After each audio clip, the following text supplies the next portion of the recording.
안녕하세요. 이렇게 온라인으로나마 여러분들과 만나게 되어 반갑습니다.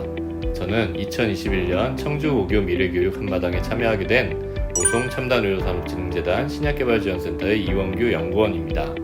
오늘 저는 여러분들과 코로나를 이기는 첫 번째 방법, 손 씻기라는 제목으로 우리를 힘들게 하는 코로나 바이러스를 이기는 여러 가지 방법 중에 가장 우선이 되고 가장 중요한 손 씻기가 왜 중요한지를 간단한 실험을 통해 함께 이해해보고자 합니다. 오늘 실험 목표를 우리 함께 읽어볼까요? 팬데믹 시대를 대비하기 위해 우리가 할 수 있는 가장 쉽고 중요한 것은 바로 손 씻기라는 것을 간단한 실험을 통해 확인한다. 네, 그렇습니다. 전반부에서 선생님은 오늘 진행할 실험과 관련된 배경을 설명해 드릴 것이고요. 그리고 후반부에서는 직접 균을 키울 수 있는 간단한 실험을 직접 준비하고 여기에 균을 키우고 관찰하는 일을 직접 해볼 예정입니다. 잘 듣고 따라와 주셨으면 합니다. 오늘 우리들이 볼 것들에 대해서 굉장히 작은 것들을 보기 때문에 얼마나 크기가 비교가 되는지를 설명드리려고 준비한 그림입니다. 여기 갈색으로 보이는 이 긴 끈 같은 것들이 바로 여러분들의 머리카락을 보여드리는 것이고요. 이 크기는 50에서 180 마이크로미터가 되겠습니다. 여기서 마이크로미터라는 단위가 생소하실 수도 있는데 이 1 마이크로미터라는 단위는 1mm의 1000분의 1에 해당하는 아주 얇은 크기가 되겠습니다. 머리카락 옆에 보이는 이 갈색의 산처럼 보이는 이 물질이 바로 우리 모래사장에 가 있는 굉장히 흔한 모래 한 알의 크기가 되겠습니다. 90 마이크로미터의 크기를 가지고 있고요. 그 옆에 얼음 조각처럼 빙산처럼 보이는 이 은색 조각이 바로 소금 한 조각을 보여드리는 것이 되겠습니다. 크기는 약 60 마이크로미터가 되겠고요. 그 옆에 하얀 눈송이처럼 눈을 굴려 모은 것처럼 보이는 이것이 바로 우리 몸에서 면역 반응을 일으키고 우리 몸을 지켜주는 백혈구를 보여드리는 것입니다. 25 마이크로미터 정도의 크기고 일반적인 세포 중에서는 크기가 좀 큰 편에 속하고요. 그 다음에 우리 몸에 또 그 혈액 안에 있는 굉장히 중요한 세포 중에 하나인 적혈구를 보여드리는 것인데 크기는 약 7에서 8 마이크로미터가 되겠습니다. 옆에 있는 아주 예쁜 유리구슬처럼 보이는 물방울이 있는데요.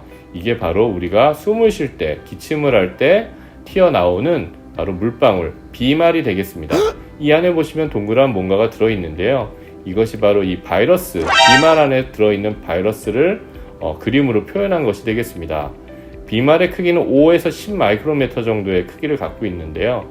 그래서 우리가 일반 마스크가 아니라 황사를 막는 방지용 마스크라든지 이렇게 코로나를 대비할 수 있는 규격의 마스크를 써야 되는 이유는 이 코로나 바이러스를 옮길 수 있는 이런 비말의 크기가 이렇게 작기 때문에 이 비말이 통과되지 않을 정도의 크기를 갖고 있는 그 구멍 사이즈를 갖고 있는 마스크를 써야 되는 이유가 여기에 있습니다. 그리고 오늘 볼 것은 바로 박테리아가 되겠습니다. 우리 손에, 우리 몸에 흔히 존재하는 박테리아를 이제 보실 텐데, 사이즈는 1에서 3 마이크로미터 정도가 되겠고요. 굉장히 작죠. 그리고 이 박테리아보다도 더 작은 것이 바로 바이러스가 되겠습니다. 여기, 우리 요새 굉장히 힘들게 하는 코로나 바이러스가 여기 빨간색으로 보이는데요. 크기는, 일반적으로 박테리아보다 10분의 1 정도로 작은 크기를 갖고 있습니다. 이렇게 작은 물질의 작은 크기를 갖고 있는 바이러스나 박테리아를 직접적으로 눈으로 보는 것은 현미경과 같은 아주 특별한 방법이 아니고서는 어려운데요. 그것을 여러분들이 직접 눈으로, 육안으로 볼 수 있게끔 오늘 간단한 실험을 진행을 해보고자 합니다. 여기 보시는 것처럼 여기 보면은 이 실험은 그 바이러스를 간접적으로 보는 방법이 되겠는데요. 대장균을 이렇게 하얗게 키워요. 빽빽히 키운 다음에 여기다 이 바이러스, 대장균을 잡아먹는 바이러스가 되겠습니다. 우리 몸에 해로우지는 않고요.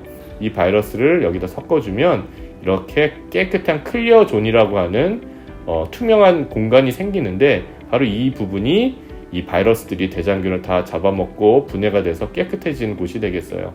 그래서 이런 클리어 존, 어려운 말로 플락이라고 하는데 이것을 세면은 이 안에 몇 개의 바이러스가 있었구나 라는 것을 알 수 있게 되겠습니다. 그러니까 바이러스가 대장균을 잡아먹고 생긴 투명한 공간을 플락이라고 불렀는데요. 그런 것처럼 작은 대장균과 같은 박테리아를 우리가 눈으로 보기에는 현미경과 같은 방법이 아니면 어렵다고 말씀드렸습니다. 육안으로 보기 위해서는 그 대장균과 같은 박테리아들이 많이 자라야 우리가 눈으로 볼 수 있는데요. 그렇게 박테리아들이 모여 있는 것을 우리는 콜로니라고 합니다. 일반적으로 사전적인 의미의 콜로니는 식민단, 식민지, 송령, 식민도시, 주둔지라는 뜻으로서 여기 그림에서 보시는 것처럼 이 그림은 미국 대륙의 첫 번째 콜로니를 그림으로 표현한 것인데요. 영국에서 이주한 영국 이주민들이 한국 근처에 모여서 이렇게 사는 모습, 이런 거를 콜로니라고 부릅니다. 이렇게 생물학적으로 얘기했을 때는 하나의 종이나 또는 여러 종이 일정한 공간에서 모여 사는 것을 우리는 콜로니라고 하고요. 오늘 여러분들이 저와 같이 할 간단한 실험을 통해서 여러분들이 보시는 부분은 바로 이 콜로니를 보시게 될 것입니다. 하나하나 그림을 보여드리면서 설명을 드리겠습니다. 자, 여기 보시면 하나의 대장균이 여러 개로 2개에서 4개, 4개에서 8개, 8개에서 16개 이런 식으로 빠르게 자라는 것을 보실 수 있습니다. 하나의 대장균은 이렇게 편모와 선모로 이루어져 있는 이런 간단한 세포의 모습을 갖고 있는데요. 이것을 육안으로 보기 힘들기 때문에 이렇게 대장균들이 잘 자라서 많이 쌓이고 자라서 크기가 커진 이 콜로니를 우리는 오늘 보실 수 있게 되겠습니다. 두 번째는 같은 박테리아지만 우리 몸의 병원성으로 병균이 되는 병을 일으키는 녹농균의 콜로니의 모습을 보여드리고 있습니다.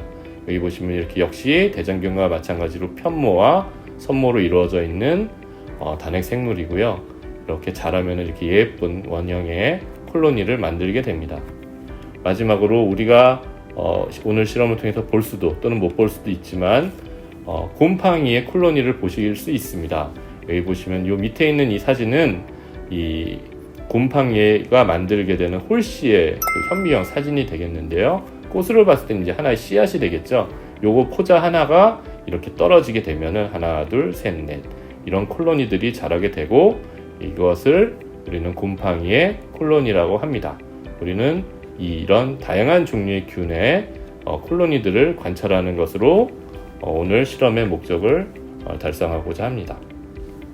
네, 오늘 여러분들이 보실 콜로니의 관찰을 통해서 우리가 손 씻기가 얼마나 중요한지를 간접적으로 체험하게 될 텐데요. 바로 이 손 씻기, 비누를 통해서 손을 씻었을 때 왜 우리가 코로나를 이길 수 있는지에 대해서 간단히 설명을 드리겠습니다. 자, 여기 왼쪽에 첫 번째 보시는 그림이 바로 이 코로나 바이러스 한 개를 그림으로 표현한 거가 되겠는데요. 정식 이름은 사스코브이2라고 하는 이름을 갖고 있습니다. 구조를 간단히 설명드리면은 이 보라색이 하나의 코로나 바이러스를 보여드리고 있고요. 그 주변에 이렇게 노랗게 생긴 이런 것들이 이 코로나 바이러스를 이기고자 우리 몸에서 만든 항체들이 되겠습니다. 코로나 바이러스의 이름을 붙여지게 된 이 코로나 왕관이라고 하는 그 모습은 바로 이 주변에 있는 스파이크 프로테인이라고 하는 단백질들 때문에 기인했는데요. 그 주변에, 그 안에는 막과 막 안에 이 RNA라고 하는 유전 정보가 들어있게 됩니다. 두 번째 그림은 바로 아까 설명드렸던 그 예쁜 구슬, 아주 작은 크기의 호흡기 비말, 물방울을 보여드리는 겁니다. 그냥 침이 섞여 있는 그 덩어리, 물덩어리가 아니라 그 안에는 굉장히 여러 가지 종류의 먼지 또는 이런 단백질 조각들, 그리고 이런 바이러스들이 섞여 있습니다. 그렇기 때문에 우리가 기침을 할 때 꼭 막고 하거나 마스크를 써야 되는 이유는 바로 이 비말 안에 섞여 있는 바이러스가 전파가 될 수 있기 때문입니다. 세 번째 그림은 코로나 바이러스가 우리 몸에 병을 일으키기 위해서 어떻게 행동하는지를 보여드리는 그림이 되겠습니다. 여기 있는 이 바이러스가 이제 이 파란색이 있는 부분이 우리 몸의 세포인데요. 우리 세포 몸 안으로 이제 들어가는 모습을 그림으로 표현한 것이 되겠습니다. 이렇게 코로나 바이러스의 세포막과 우리 몸에 있는 세포의 세포막이 이렇게 융합이 되게 되겠습니다. 퓨전이 되고 이 안에 있는 유전 물질인 mRNA가 RNA들이 이 안으로 들어오게 되면은 여기 파란색으로 생긴 이 동글동글한 것들이 단백질을 만드는 세포 소기관인 리보솜이 되겠는데요. 거기에 결합을 하면서 꼭 우리 몸에 있는 단백질을 만들듯이 코로나 바이러스의 단백질을 만들게 됩니다. 그래서 이 안에서 세포 안에서 굉장히 많은 다수의 바이러스들을 또 만들게 되고 그것들이 다시 몸 밖으로 나가서 다른 분들에게 병을 옮기게 되는 그런 방법으로 바이러스들이 번지게 되겠습니다. 자, 그럼 손 씻기를 하게 됐을 때는 어떤 일이 벌어지느냐? 이게 지금 그 비누를 구성하고 있는 분자가 되겠는데요. 여기 파란색의 물에 잘 녹는 부분과 녹색의 물에 잘 안 녹는 부분이 존재합니다. 비누의 특징인데요. 이런 비누 물질들은 이 다음 그림에서 보시면 이 코로나 바이러스와 만나게 되면은 코로나 바이러스의 갈색 부분, 즉 막이 되겠는데 막을 이렇게 녹여내게 됩니다. 그러면서 우리 몸에 들어올 때 중요한 아까 말씀드렸죠. 스파이크 프로틴이라고 하는 그런 단백질들을 다 끄집어내게 됩니다. 그렇게 되면은 이 바이러스가 어떤 현상이 일어나냐니 이렇게 단백질들이 다 뽑혀 나가면서 구멍이 숭숭숭 뚫리게 되고 결국에는 바이러스는 녹아 없어지게 되는 거죠. 그래서 코로나 바이러스를 이기는데 우리 몸을 건강하게 유지하는 데는 굉장히 중요한 비누를 통해서 손을 씻는 것이 정말 중요합니다. 물로 간단히 씻는 것은 충분치 않고요. 꼭 비누를 통해서 30초 이상 닦아주는 것이 중요하다고 볼 수 있겠습니다. 오늘 여러분들과 같이 할 실험에 도구에 들어가 있는 것들을 설명드리겠습니다. 여기 이렇게 큰 접시같이 생긴 플라스틱이 있는데 요거를 핸드 플레이트 디시라고 부릅니다. 디시는 잘 아시다시피 접시라는 뜻이 되겠죠. 요 그릇에 대장균과 같은 균들이 먹을 수 있는 음식들을 채워 넣게 됩니다. 그 양을 정확히 재기 위해서 비커가 들어가게 되겠고요. 물의 양을 측정하게 되고요. 여기에다가 한천 배지라고 하는 균들이 좋아하는 먹이를 섞어주게 될 겁니다. 이 한천은 왜 섞여 있냐 하니 여러분들 잘 아시다시피 여러분들의 간식 중에서 젤리 같은 거 있잖아요. 그런 말랑말랑한 젤리를 만들 때 쓰는 성분이 한천인데 우뭇가사리라고 하는 바다에 사는 그런 해양동물에서 추출해서 씁니다. 이것들을 넣게 되면은 액체가 반고체 성질, 젤리 형태가 되기 때문에 실험하는 데 도움이 됩니다. 그리고 이 실험 과정 중에 원치 않는 오염을 방지하기 위해서 글러브와 마스크가 들어 있습니다. 그리고 설명서가 또 들어 있으니까 이것들을 보시고 한번 직접 만들어서 실험을 해보실 수 있게 되겠습니다. 배지를 만드는 방법에 대해서 간단히 설명드릴게요. 자, 아까 보여드렸던 것처럼 비커에 정확한 물 250ml를 재서 잘 부어줍니다. 그 다음에 균의 먹이가 되는 한천 배지를 이 안에다가 넣어주게 되죠. 그 다음에 잘 섞어줍니다. 이 한천 배지는 물에 처음에는 잘 녹질 않습니다. 물이 가열이 돼야 되기 때문에 가열이 된 이후에 녹게 되는데요. 이렇게 뿌옇게 된 이 한천 배지를 전자레인지를 통해서 녹여주게 됩니다. 이때 여기 설명처럼 1분, 1분, 30초 나눠서 돌려줘야 되는데 이걸 그냥 한꺼번에 3분을 돌리게 되면은 확 끓어 넘치면서 화상을 입으실 수가 있어요. 그리고 나중에 엄마한테 혼납니다. 그래서 꼭 이거를 1분, 1분, 30초 나눠서 천천히 녹여줘야 이렇게 완전히 녹게 되고요. 이런 상태가 돼야지 완벽히 좋은 배지를 만들 수 있게 됩니다. 이렇게 완전히 깨끗하게 클리어하게 만들어진 이 배지를 액체가 되겠죠. 아까 말씀드린 플레이트 디시 여기다가 조심스럽게 부어줍니다. 이 디시는 평평한 곳에다 놔주셔야 돼요. 이게 기울어진 곳에다 놓으시면 한쪽으로 이 배지들이 쏠려서 정확한 실험이 되지 않습니다. 그래서 말려주게 되면 온도를 뚜껑을 닫고 이제 방치를 해주면은 젤리 형태로 이제 고체 형태로 마르게 되고요, 굳게 되고요. 여기다가 나중에 여러분들이 손도정을 찍게 되면은 이 실험의 1차적인 것은 끝나게 됩니다. 손도정을 찍을 때 여러분들은 한쪽 손은 손을 닦기 전에 찍어주시고요. 한쪽 손은 깨끗이 비누로 손을 씻은 다음에 찍어주셨으면 합니다. 그러면은 그 두 손에 핸드프린트가 돼 있는 그 배지에서의 균이 몇 개가 났는지, 어떤 균이 있는지를 비교할 수 있고요. 그것을 통해서 여러분들의 손을 왜 깨끗이 비누로 씻어야 되는지를 한눈에 보실 수 있게 되겠습니다. 보통 이 균을 배양할 때는 우리 체온과 비슷한 36도 또는 37도에서 가장 빨리 자라는데요. 우리 집에는 이런 우리 실험실에서 쓰는 이런 어려운 말로 인큐베이터라고 하는 일정한 온도를 유지해주는 이런 기계가 없잖아요. 그래서 이런 기계가 있는 경우는 보통 하루만 돼도 균이 이런 식으로 빽빽하게 많이 자라는 것을 관찰할 수 있습니다. 하지만 여러분들 집은 실험실이 아니기 때문에 이런 장치가 없잖아요. 그래서 한 이틀 또는 3일 정도 유지를 하면은 이렇게 하얀 콜로니들을 여러분들은 보실 수가 있게 되겠습니다. 일반 세균들의 모습이고요. 특별한 배지를 쓰면은 대장균 또는 우리의 식중독을 일으키는 황색 포도상 구균, 그 다음에 아까 보여드렸던 그 곰팡이의 콜로니, 이런 곰팡이균의 콜로니도 이렇게 보실 수가 있어요. 그래서 여러분들 손바닥에 얼마나 많은 균이 또는 얼마나 많은 균들이 또는 곰팡이들이 있는지를 이번 실험을 통해서 확인해 보실 수 있게 되겠습니다. 자, 이 두 플레이트는 제가 어저께 미리 저의 손을 찍어서 준비를 하고 24시간 동안 37도씨에서 키운 결과물이 되겠습니다. 오른쪽에 있는 플레이트는 제가 손을 씻기 전에 미리 준비한 그 핸드프린트의 모습이 되겠고요. 오른쪽은 손을 씻은 후에 핸드프린트의 모습 결과가 되겠습니다. 보시면은 이 하나하나가 그 균의 콜로니가 되겠고요. 이 콜로니의 개수는 즉 저의 손에 묻어 있었던 균의 개수라고 보시면 되겠습니다.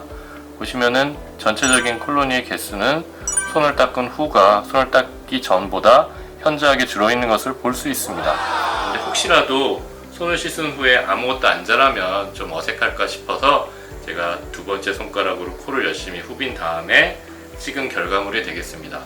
보시면은 이렇게 코를 후빈 쪽에는 굉장히 많은 균들이 있는 걸 보실 수 있어요. 이것을 통해서 우리는 손 씻기가 얼마나 많은 균들을 제거할 수 있는지, 균뿐만 아니라 바이러스도 제거할 수 있다는 것을 간접적으로 보여드리는 결과가 되겠습니다. 여러분들의 핸드프린트 결과도 저와 같이 비슷한 결과가 나왔는지 궁금합니다. 나중에 연락 한번 주십시오. 오늘 준비한 내용들이 여러분들한테 얼마나 많은 도움이 됐을지 모르겠습니다만 저는 여러분들이 오늘 이 시간을 통해서 우리가 할 수 있는 가장 최선의 가장 좋은 방법이, 코로나를 이길 수 있는 이 방법이 간단한 비누를 활용한 손 씻기라는 것을 전달하고 싶었습니다. 우리 지금 코로나 시대, 팬데믹 시대로 많이 어려움이 있는데 우리가 할 수 있는 거는 이 정도인 것 같아요. 우리 오송첨단의료산업진흥재단에 계신 많은 직원분들과 과학자들이 열심히 신약 개발과 백신 개발에 노력을 하고 있습니다. 그리고 아마 조만간 팬데믹을 이길 수 있는 좋은 방법들이 나올 것이라고 저는 믿고 있고 저희 재단도 열심히 노력을 하고 있습니다. 오늘 만난 여러분들과 오늘의 인연이 앞으로도 계속 지속되었으면 하는 바람을 갖고 있고요. 건강하시고 앞으로도 즐거운 다시 일상으로 돌아갈 수 있는 시간이 빨리 다가오기를 바랍니다. 감사합니다.